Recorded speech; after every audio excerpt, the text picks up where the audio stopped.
What's up, guys? This is Dakota Hylton here.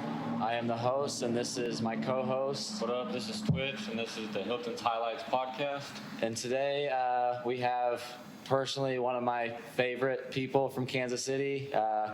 Grew up listening to this guy so much. He's been on a lot of songs with a lot of people that we grew up idolizing as well. We have Irv Da Phenom. What up? What up? Peace, peace. And What's the deal? I guess to start off with that, actually, do you like to go by Irv now, or what do you go by right now? I'm Irv Da Phenom. Irv Da Phenom. That's me. Irv, Phenom. Awesome. Either one's cool. Awesome. Some people might know me as Nowadays, and like I'll see people and be like, hey, Nowadays, it's all me. Awesome. And so what was that whole like? What was Nowadays? Yeah. Soul searching. It was genuinely just like a sabbatical from the music industry, from any creative box or expectations. I was reading a ton. Can I cuss on this? Oh yeah. Okay, yeah. I was just reading a shit ton of books, smoking a lot of weed, praying a lot, just figuring out life, and musically. If you dig through those records, you're gonna hear a lot of different influences. Like I was doing more rock shit. I was just trying hella stuff, So it was just easier for me to. It was easier for me to just go by a different name than to have people expect anything sonically because it was the same name as Irv Da Phenom. And I had read a book called The Power of Now by Eckhart Tolle. And the whole premise of the book is about being present in the current moment.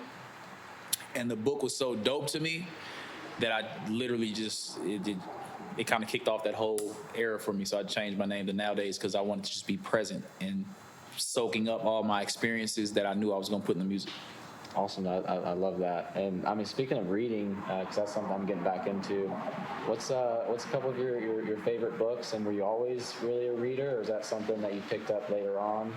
I've always read a lot. When I was a kid, like the library was a really big thing. Like when we were in school, they had this thing called it was like Pizza Hut would give you free pizza if you read 10 books. Oh yeah. So like it was the book program. It really worked. Shout out to the Kansas City Public Library. That program worked, and now I read books all the time. But yeah, it was really that, and it was like an escape. I was always like very imaginative as a kid, so I would read the chapter books, and I would like that I could see stuff. My favorite books were Choose Your Own Adventure, It would say turn to page 5 if you're going to open the door, turn to page 10 if you're going to not open the door. And the story would change based on what you did. So, yeah, my favorite book, though, I think I'll give you 3 books. My favorite top 3 books, and they change frequently. The Alchemist by Paulo Coelho. I go back and reread this book almost yearly. So if you've never read The Alchemist, read The Alchemist. It's a life-changing book, and it shifts your perspective on life path. It's really good. The other one would probably be The Power of Now by Eckhart. And the third one would be The Richest Man in Babylon. It's like a financial literacy, philosophy on life at the same time. It's really good.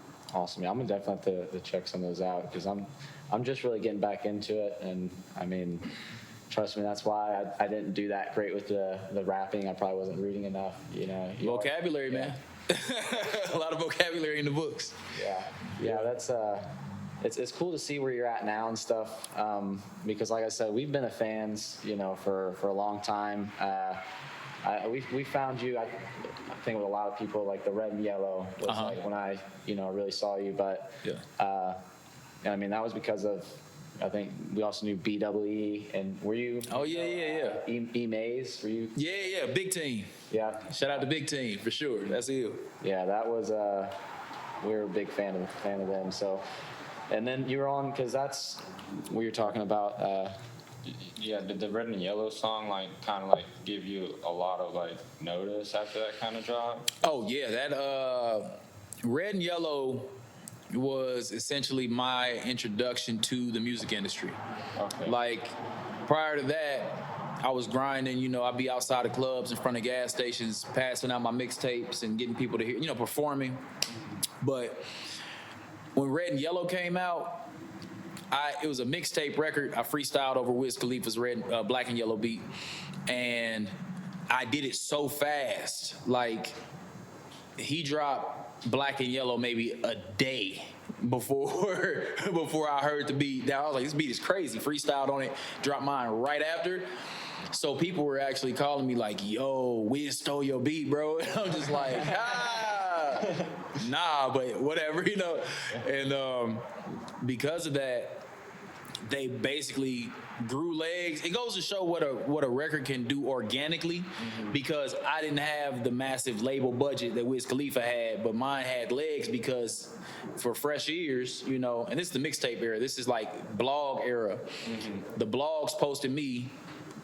Like, me and Wiz came out in the same era, which was like Wale, Kendrick, J. Cole, and that's where Kid Cudi, if you were posted on a blog, that was the equivalent of like a cosign. You know, the era before that was Jay-Z co-signed you, and now everybody likes you.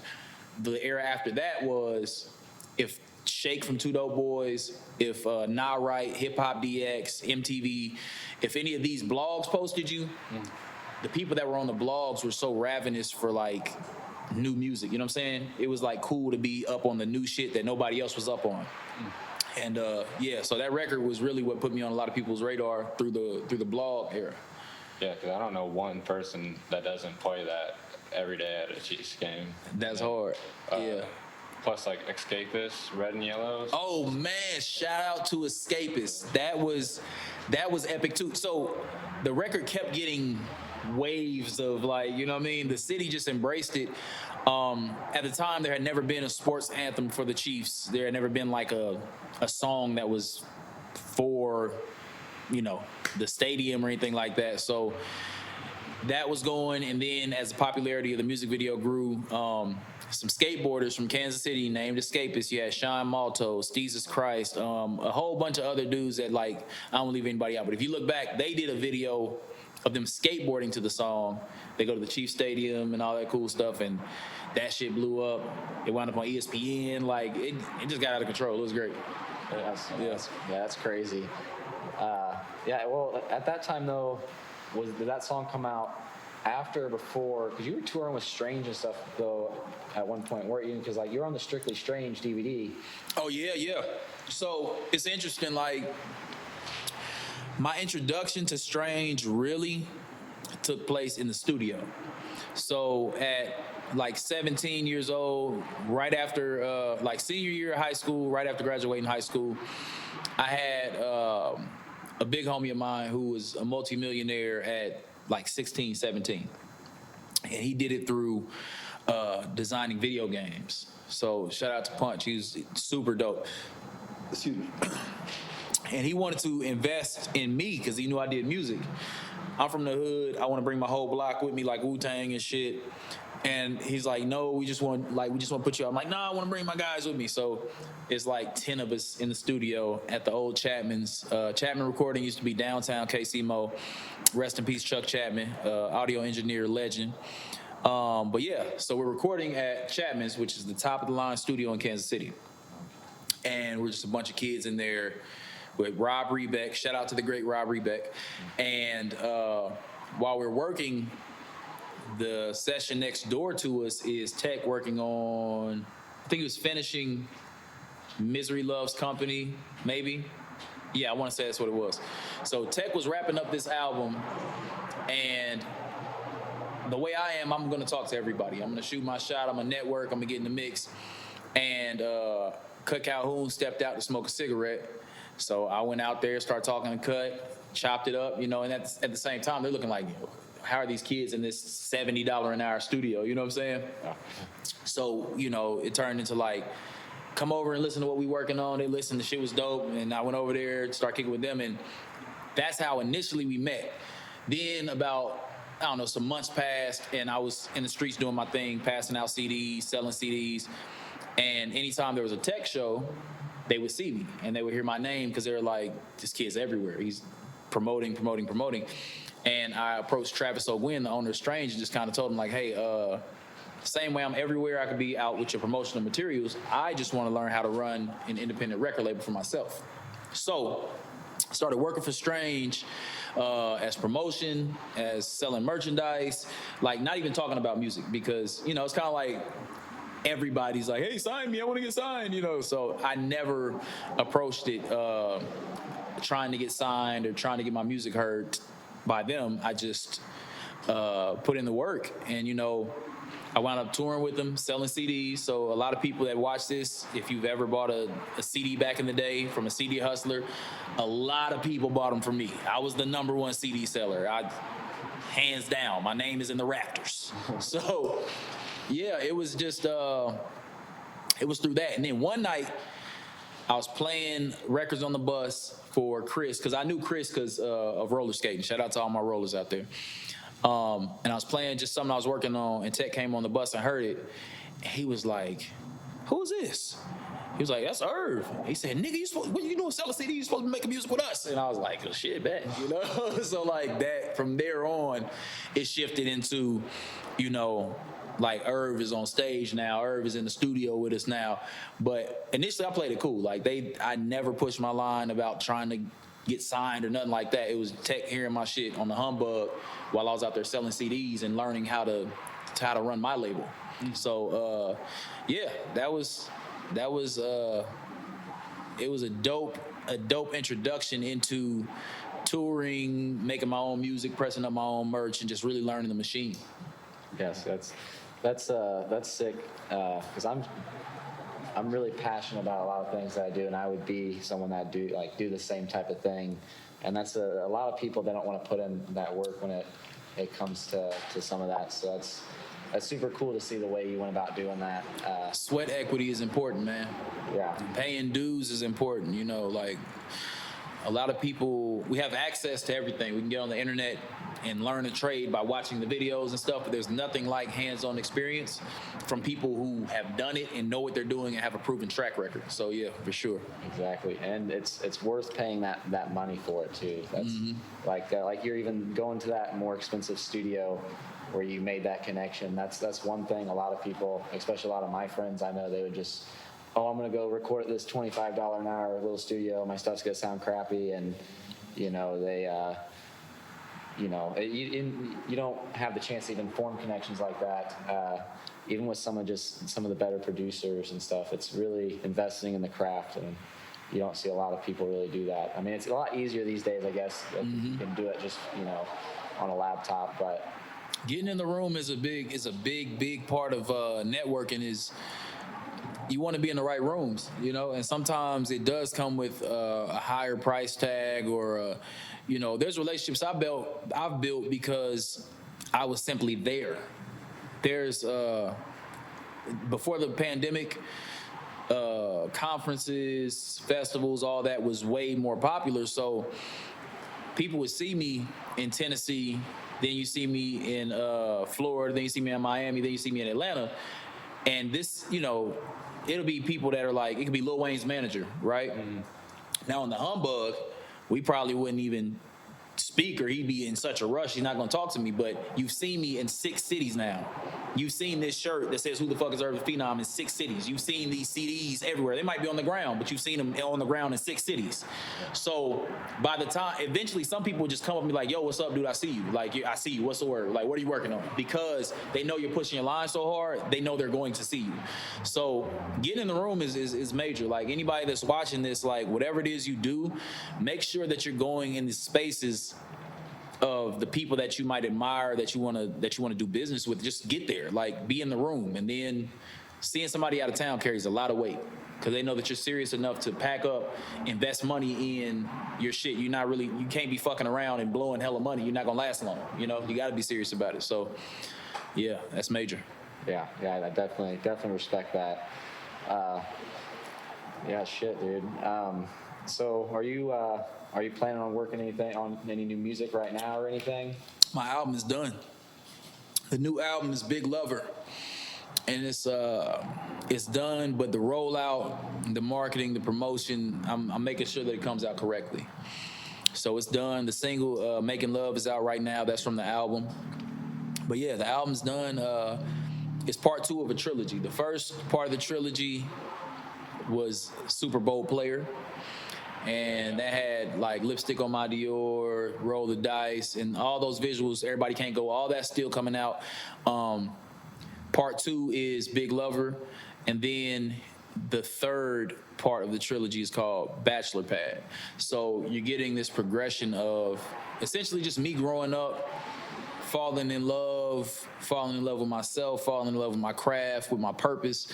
And it's a story told that a lot of people are going to be able to relate to, that nobody's been, I don't know if it's like crazy enough to just keep it real or honest enough or selfless, but like, I don't give a fuck.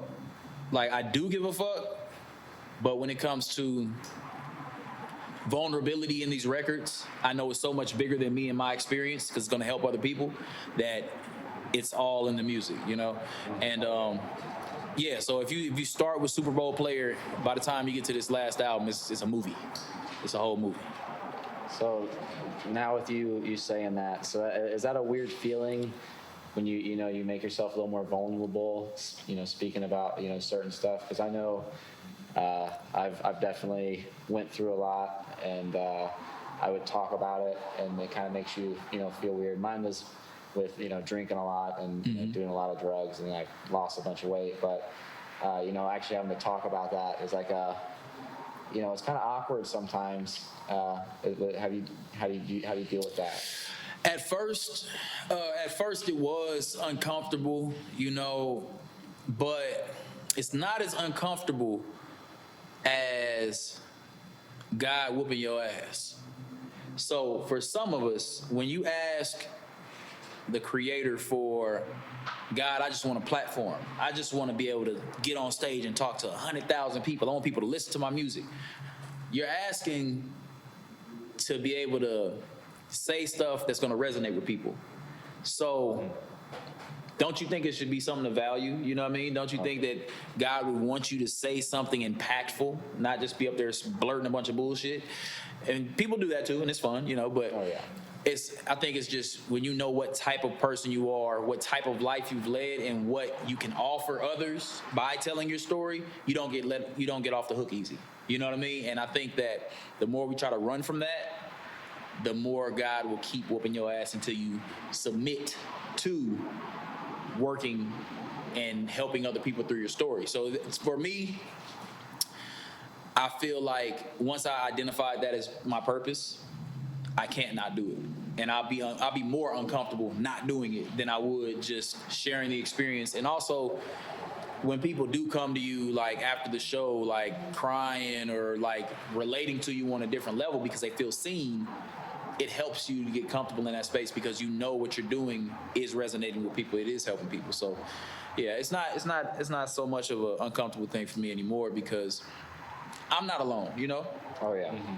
The people that listen let me know I'm not alone, and I let them know they're not alone, and there's a sense of community. There's things that before I might not have talked about because I felt like I was the only one, but the moment that I talked about it, the overwhelming response that comes back is like, oh shit, okay, we're in this together, Oh, yeah. I just have a way of articulating it through music, and other people might do it through other mediums. I just happen to be the one that can rap and sing about it, Oh yeah. That's awesome. And speaking about music, it's not going to come out before then, but happy birthday, Remy. Word. Shout out to Remy. So how do you know Remy? Do you know? Cause the homie Remy, man, we go back because I feel like I did a show at Motor Mansion back in the day off like 7th Street over in KCK, and he was performing. It was this big, heavy white dude with like long braids, and his energy was crazy. And I remember he had like a chick on stage with him, and I was just like, "Yo, this shit is ill." But he was just so turned up, you know what I'm saying? And some people just got real good energy, like, oh yeah, you know what I mean? Just genuine energy. And I just always liked him. I was like, dude's cool as hell. And he's always been super supportive, you know what I'm saying? And I rock with him. So shout out to Remy, for sure. Yeah, He's a wild one. I'd assume even back then he had. And he's way more chill now. Like that's what I'm saying. Like he still got a good spirit about him, but like dude, he was just so turned up. I was like, dog, this is just. If you want to have a good night, dude, take him to a Juggalo concert. Dude, whoop. Shout out to my Juggalos, and that was the thing too. I feel like he said something about being a Juggalo, and at the time I'm learning about Juggalos and shit, and like. Being from, like, you see where we're at, from where I'm from, like, that shit is like, it's not juggalo. There are some juggalos around, but that's not the culture that I grew up in. So meeting juggalos and see what that shit was is just crazy to me. So, yeah, shout out to the juggalos. So actually, I mean, he likes some of them, but he's not really, not pro juggalo. He's yeah, we took him to an ABK show, and he was, if you know, like, all right, that's the only thing that's been loud this whole time, but he was wild. Remy's wild, dude. When he gets to yelling, and he doesn't give a shit, and I'm kidding. He was saying everything about these juggalos. It was a great time, but that's funny. Yeah, but yeah, and that. Well, speaking of Remy, I was there whenever him and Big Scoob and Nesto, the owner. Oh, yeah. I recorded a song. Yeah, man. Rest in peace, Nesto. R.I.P. Nesto, man. That's a crazy talented artist, man. Like, right now, go look up Nesto, the owner, and just listen to the catalog. Like, really, I always looked at Nesto like T-Pain. You know what I'm saying? Like, dude, his songwriting ability, insane. His singing ability, so far. Like, the way he would structure and harmonize. He was cold. There was nothing like Nesto, the owner. Like, that, man. And I had him on. I've had him on like my first 3 projects. Like, yeah, I miss Nesto, man. That was my guy. Yeah, that was crazy because I remember just sitting in there and him walking in to record that hook, and like I knew who he was, and like I expected good hook, but he was laying out, and it was just like first time, no like nothing on it, and it's just perfect, and then also getting to see you in the studio was just crazy. He was actually, Remy told him to film you, and like he started to film you, and like someone that was with you was like, hey, no, you can't be filming him. I don't even know who that was. I don't know, sorry. I think it was one of the it might have been one of the studio guys. I can't remember. Oh, that's funny. But yeah, that was, and then we also, going into that, we met you it was at the first time was after in Columbia, after the Funk Volume Tour. As the last one with that, you went and performed. Oh, yeah. Right. So how was that? How did some of that come about? Because I know you've done songs with Dizzy Wright, Futuristic, Jaron Benton, and it's not you going and buying these features. These guys are putting you on their songs and in their videos. Yeah, these are the homies. So, the way, it's really interesting, the way I've moved around, underground industry, whatever, because it's the same thing with how I started talking to Cut while he's smoking a cigarette. You know what I mean? You see where we're at. We're at this shop. This shop, I've been up under a car since I was old enough to like roll a tire. So really been working on cars since I was like 10 years old. So I deal with customers constantly, talking to people, selling them things, and I just make friends easy. So it really was just people would hear about me on one record or hear a hook I did for somebody else. They'd hear a hook I did for Tech and be like, yo, that's crazy. Brother Lynch would be like, yo, that hook you did for Tech was amazing. I need one of those. Now I do a hook for Brother Lynch. Now a rapper who's a fan of Brother Lynch hears me. Now I'm on a song with like, Messy Marv or, Glass Malone, whoever. And as it, it kind of just snowballs. And I just built those relationships. I moved to LA in 2012, and at the time, Funk Volume was really starting to develop, because I remember Dame had messaged me on Facebook like it was either 2011, 2012, and he was like, hey, we're starting this label, da-da-da-da, we're in Cali, and at the time, it was help people reaching out to me. But I started seeing their stuff. I'm like, damn, they're really good. And when I got out there, I started rocking with them, So it's really just a matter of like people that really love music and create it on a certain level and take it serious a certain way. Like you're gonna just wind up kicking it together and creating. Yeah, that's crazy. That's I know seeing that was a big inspiration for us because I mean these are people we literally idolized, and you were someone we idolized. So this whole thing here is crazy. And talking about being in the shop. So speaking of that, we're at Irving Tire. If you need any tires, yeah, you definitely should come over here and check it out. There they are. So, you know, besides rap, you know, what have you been doing? What are you really doing now? I know I talked to Remy. I guess you do like some fashion designing and stuff on the side too. Yeah, so I do gentleman style consulting. You know, like it's really just seeing a dude and they tell me what they're going for, like, hey, I got a date, or hey, I got a job interview, or they might be like, hey, I just lost 50 pounds, none of my clothes fit, and I want to present this to the world. This is how I want to look to the world, and I kind of get to know them, and I help them fine-tune their style to fit them, who they are, but to make sure that it's like giving off the image they want to give off. And it's always been fun to me. Like, fashion's always been fun, from designing the clothes that I would wear at talent shows with my group back in the day, to, you know, living in LA and really being up close and personal with a lot more of the fashion stuff. So that's always been an element that people kept hitting me up like, yo, can I go shopping with you? Or, hey, where'd you get this? Where'd you get that? And after a while, I just realized, like, damn, I should probably like start helping people do this. And it's been great, man. Like, it's fun as hell. It's like, it's as fun as music for me. So as far as like right now, what would be like do you have like a full-time gig? Is it, do you manage this place? I'm a creative nomad. So right now I'm not as much hands-on at the shop as I was. For like 5 years, I was like full-time focused on real estate and shop, you know. And I did everything I could to get my family in a position of like my parents being taken care of, to where whatever they want to do now, they can do that. And I'm able to focus back full time on creating, you know. So, I mean, my day to day is really music, content creation, fashion, you know, and just making sure my daughter's taken care of. Like, it's fun. Yeah, it's. So you had your hand in real estate for a while? Yeah, I got my introduction. Dude, it's crazy. I came back to Kansas City in 2015, just before the Royals won the World Series. Because in LA, I'm looking around, I'm looking at the real estate prices at the time, like 24, 25. And I'm starting to think like, okay, I'm ready to, like, what does it look like to maybe settle down one day, have a kid? I'm like, okay, let me see what houses cost. And dude, I'm looking at the houses out there. It's insane.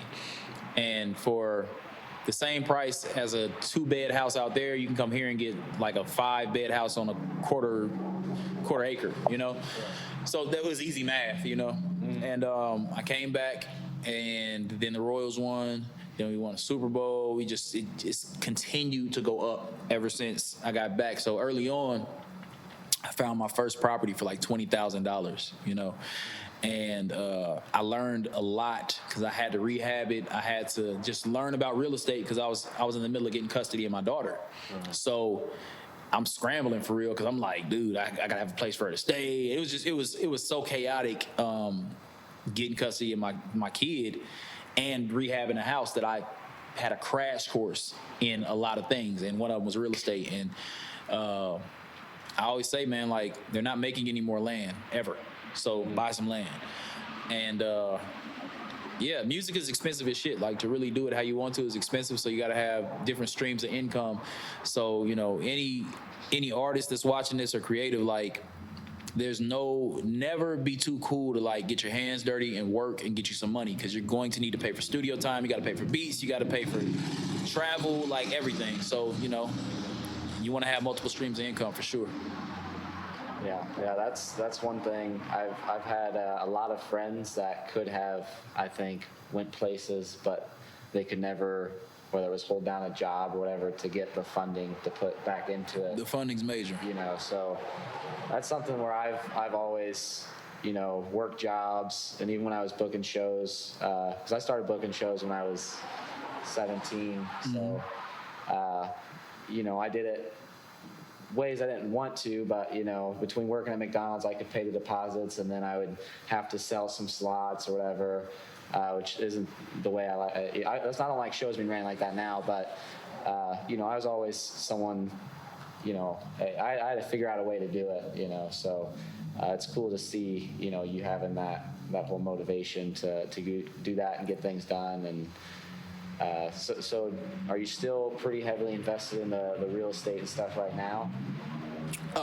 Right now, I'm focused more so on music, but you know, I'm always kind of real estate's one of those things you're always looking for, like a good cash deal or something like that. So, yeah, I'm always looking for a good deal. But right now, I'm pretty focused on I have a mobile boutique, so it's basically a clothing store on wheels where it has like a dressing room, it has the clothing racks and everything. So I'm really on the fashion and music side right now mostly.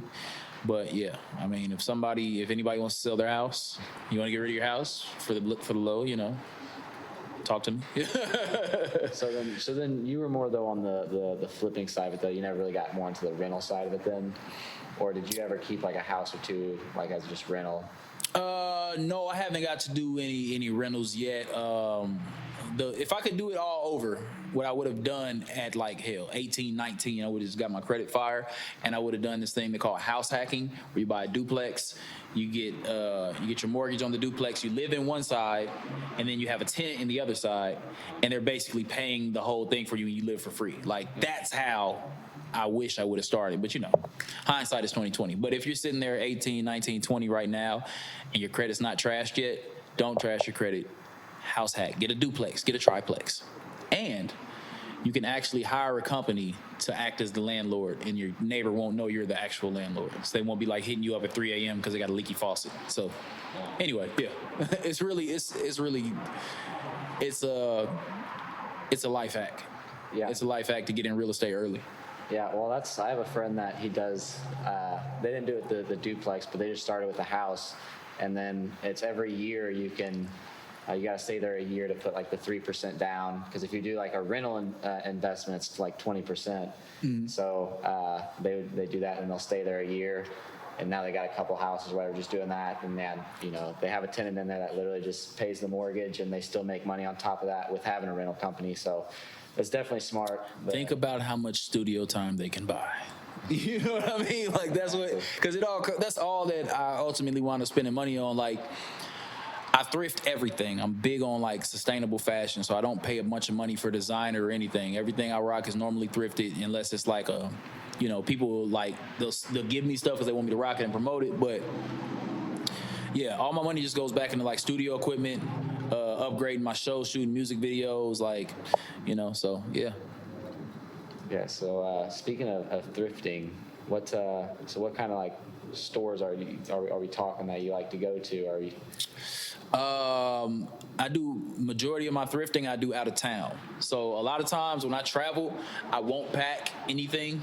I'll like wear like a t-shirt, some shorts, whatever, because I know when I get to the city, I'm gonna find hella stuff, and I don't want to have to bring back too much stuff. So either I'll do that, or I'll take some ill pieces that I wore in a video or something, and then I'll trade them in other cities, because they have these places called consignment shops, buy, sell, trade. Oh yeah. And I'll find something that I know I could sell in that city and just trade for another piece. So yeah, out of town, like LA has the best. Well, no, New York really has some of the best finds I've found, like Gucci, Louis Vuitton, Chanel, whatever, and you find it for like $25, $30, you know, as opposed to $300-$400. And it shows you that ultimately that shit's not that valuable, because if it winds up only costing this much, why would I ever pay the $2,000 it was on the rack? It's just fucking cotton and metal and shit, you know. It's like you can spend money on better things.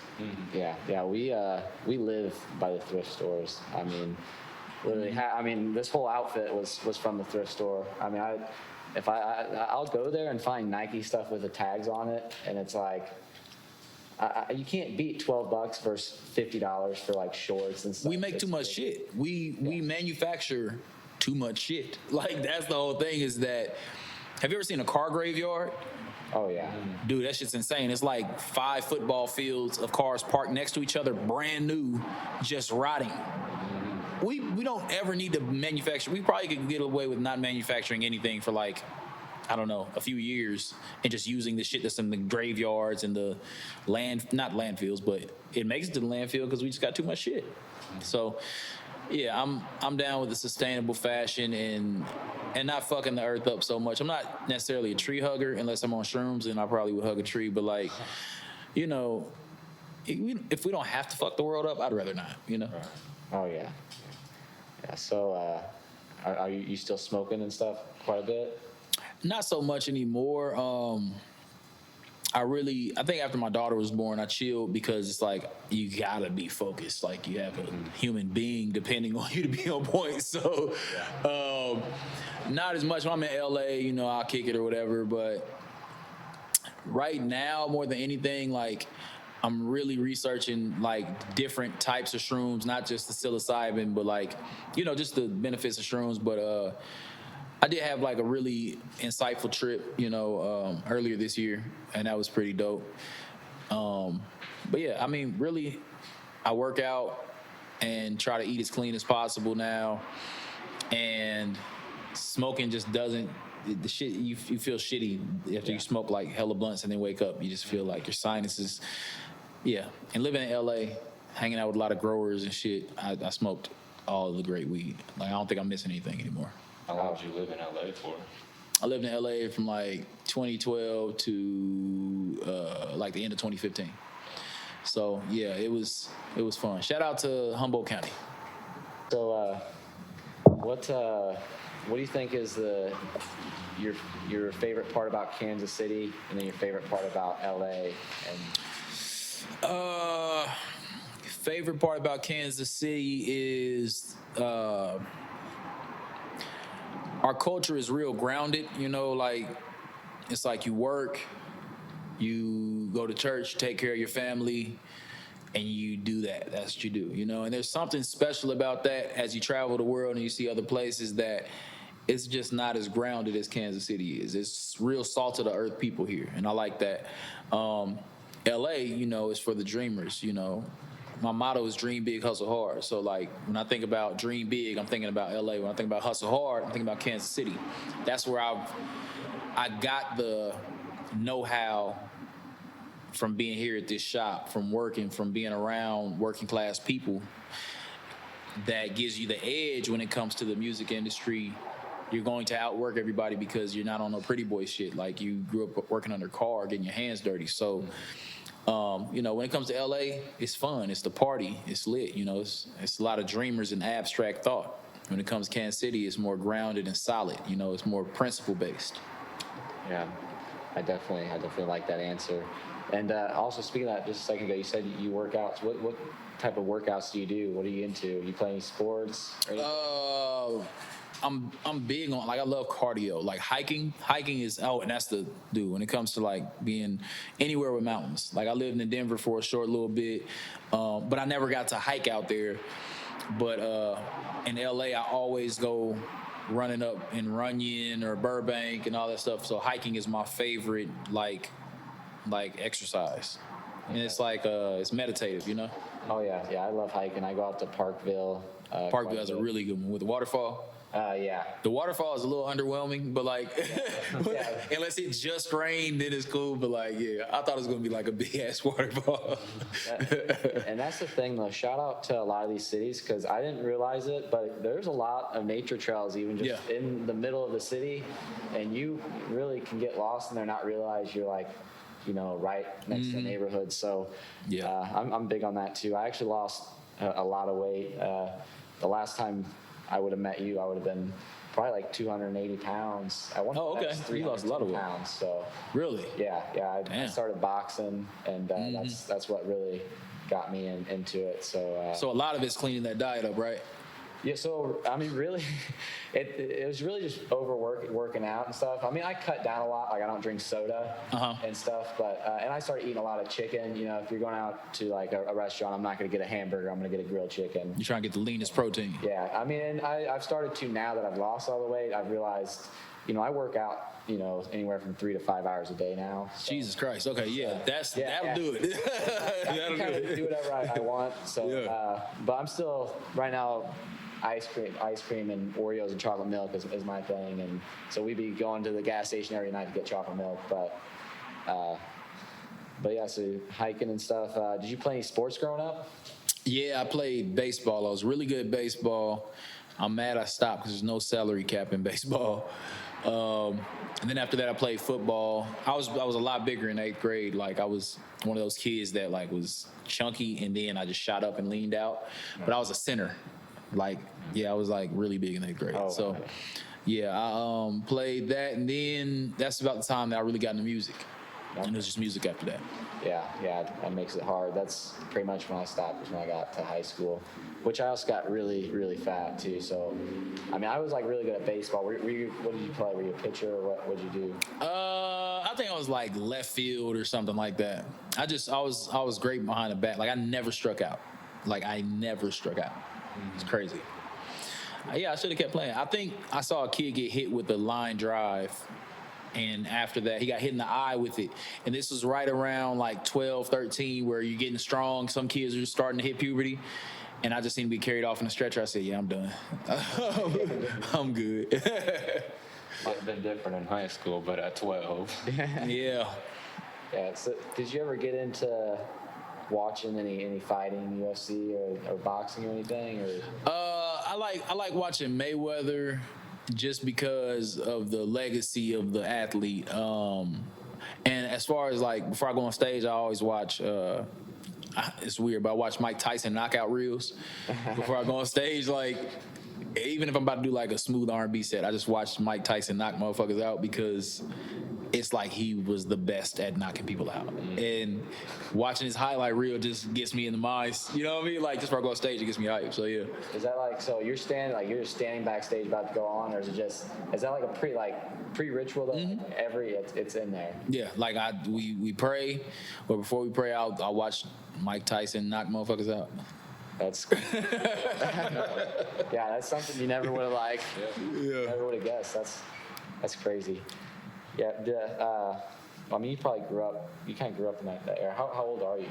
I just turned 35 in May.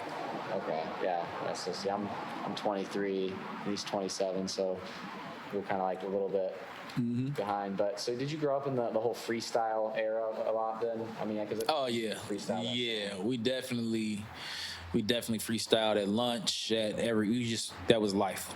Like really freestyling, like nothing that you had wrote ever before. You're just off the lid freestyling. Did you ever go to scribble jams?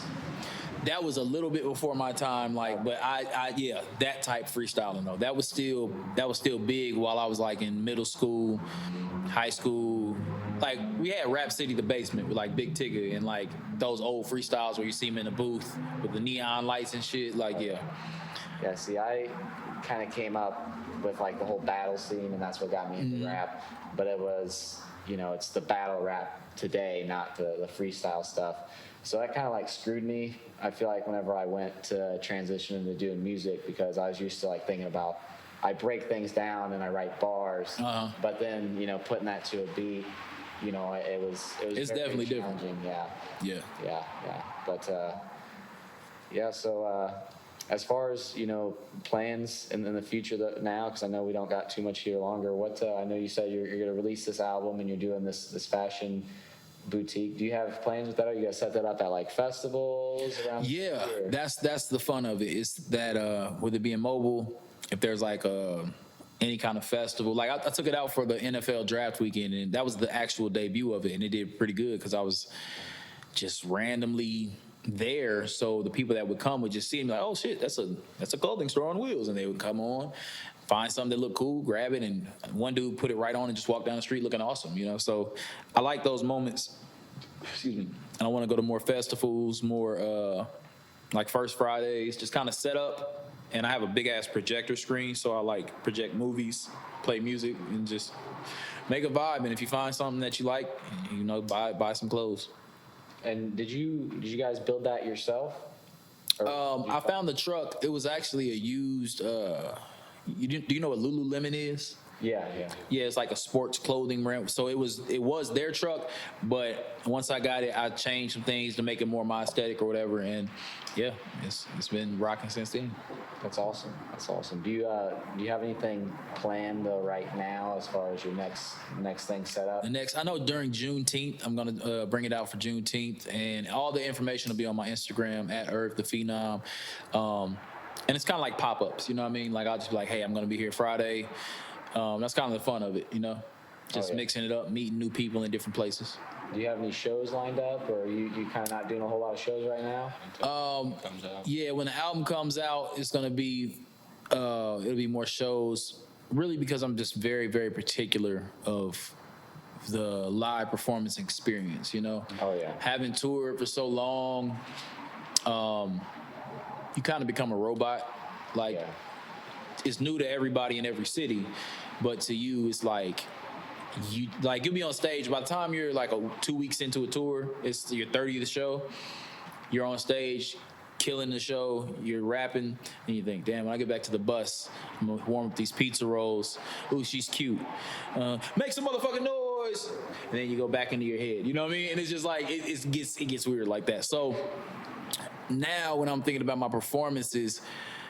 Nowadays it's the presence. It's the I want to be there. I want to be really locked in. So every single performance is there, and it's just kind of a thing that I'm working out now to where these performances mean more than just one date off of a calendar.